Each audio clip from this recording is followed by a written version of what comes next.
आज के वीडियो में बात होंगी यशस्वी जायसवाल की।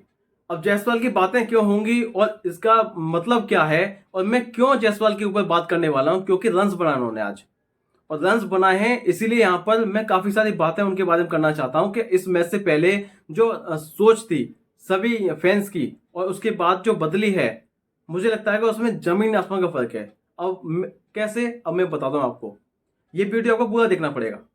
देखिए, जायसवाल से जो उम्मीदें थी इस आईपीएल से पहले, यानी आईपीएल 2025 शुरू स्टार्ट हुआ नहीं था, उससे पहले काफी सारी उम्मीदें थी कि शायद ये सीजन जो है वो अच्छा जाएगा, क्योंकि इंग्लैंड के साथ जो सीरीज हुई थी 2024 में, या फिर 2025 में जो स्टार्टिंग में जो जनवरी में जो टूर जा रहा था ऑस्ट्रेलिया का, वो जायसवाल का काफी अच्छा गया।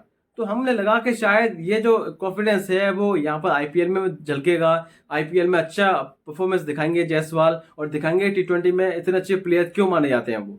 लेकिन जो शुरुआती 3 मैचेस मैंने देखे, उसमें जायसवाल का बल्ला बिल्कुल चला नहीं।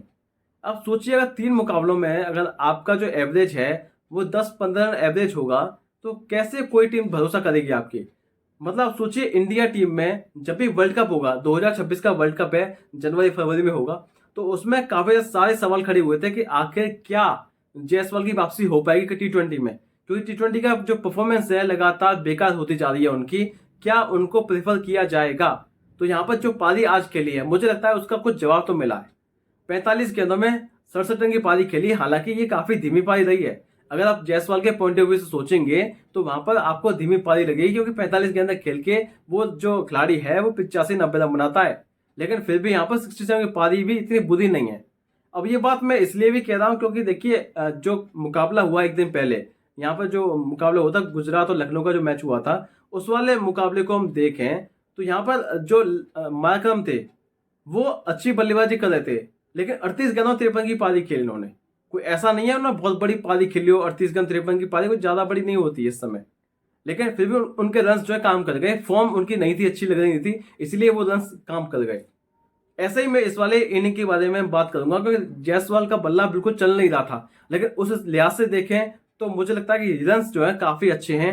45 गेंदें 67 रन बुरे नहीं होते। टी20 फॉर्मेट में इस समय जो जमाना है वो 45 गेंद 90 रन बनाने वाला जमाना है। लेकिन मुझे फिर भी लगता है कि जिसकी फॉर्म ना लगी हो और वो 67 रन बनाए 45 गेंदों में, तो इसमें कुछ भी बुराई नहीं है, इसमें कुछ भी सवालों के घेरे में वो खिलाड़ी नहीं आना चाहिए।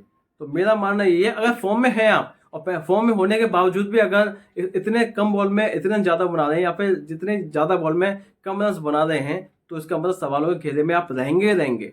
लेकिन यहाँ जो पारी अभी खेली है जायसवाल ने, मुझे लगता है फॉर्म नहीं थी उनकी, उस लिहाज से देखें तो काफी अच्छी पारी खेली है, और ये पारी से राजस्थान को जीत मिली है। इससे बड़ी बात क्या हो सकती है?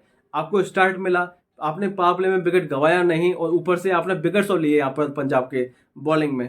तो जिस तरीके से यहाँ पर जो बल्लेबाजी जायसवाल ने की है, जो सवाल थे वो सारे सवालों के जवाब मुझे लगता है कि मिल चुके हैं। क्योंकि अब जो कॉन्फिडेंस आएगा इस रन बनाने के बाद, तो ऐसा दिखाई देगा कि शायद वो जो बॉल है वो उनको फुटबॉल की तरह दिखाई देगी, क्योंकि यहाँ पर कॉन्फिडेंस का खेल है सबसे बड़ा क्रिकेट। अगर आपके अंदर सेल्फ कॉन्फिडेंस है किसी भी काम करने का, तो आप कुछ भी कर सकते हैं। ये यहाँ पर मैं समझता हूँ ये 100% फिट बैठती है लाइन हर किसी काम के लिए, खाली क्रिकेट के लिए नहीं। कोई भी काम आपको करना हो तो आपको अपने ऊपर भरोसा है तो आप कुछ भी कर सकते हैं, कोई भी सपना पूरा कर सकते हैं। तो ये जायसवाल ने दिखाया कि जब सेल्फ कॉन्फिडेंस आता है ना, तो फिर उसके बाद जो बचे हुए 10 मैचेस है ना, उसमें जो परफॉर्मेंस होगी आप देखेंगे जायसवाल अच्छा करेंगे।